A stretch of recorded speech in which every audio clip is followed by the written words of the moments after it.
ఆ 'బాహుబలి' ఉప్పలపాటి సూర్యనారాయణ ప్రభాస్ రాజు గారు, ఎస్ఎస్ రాజమౌళి గారు, అలాగే ఆర్కా మీడియా శోభు యార్లగడ్డ గారు, అలాగే రాఘవేంద్రరావు గారి సమర్పణలో వచ్చిన 'బాహుబలి' మూవీ 10 ఏళ్ళు అయిన శుభ సందర్భంలో మనం ఒకసారి మననం చేసుకోవాలి. ఎందుకంటే ఫర్ ఎగ్జాంపుల్ తెలుగు సినిమా అంటే చాలా ఒక చిన్న చూపు ఉండేది ఎప్పుడు కూడా.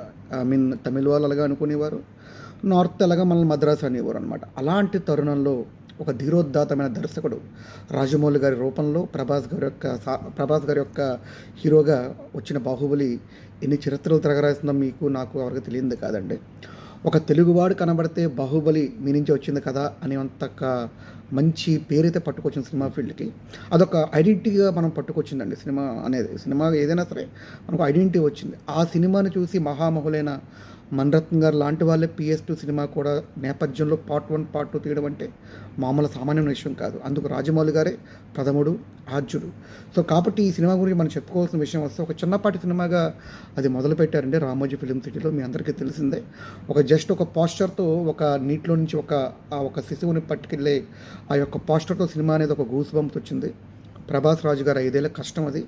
రాజమౌళి గారి యొక్క థాట్కి, రాజమౌళి గారి యొక్క విజన్కి ఒక మంచి దిక్సూచే సినిమా.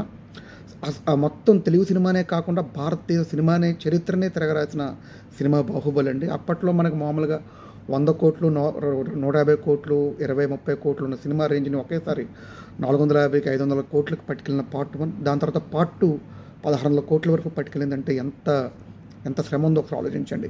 ఇది ఒక కత్తి మీద స్వాము లాంటిదండి ఈ యొక్క సినిమా తీయడం అనేది. అలాంటి చెప్పి కూడా ఇంత మంచి హిట్ అయ్యి ఒక ప్రపంచ చరిత్రలో ఒక తెలుగువాడి ఒక హవా, ఒక జెండా పాతడం అనేది మామూలు విషయం కాదు. ఏదైనా సరే మనం గర్వంగా చెప్పుకోవచ్చు తెలుగు వాళ్ళమని. సో 'బాహుబలి' 10 ఏళ్ళు అవుతున్న తరుణంలో ప్రభాస్ రాజు గారికి అలాగే రాజమౌళి గారికి వందనాలండి.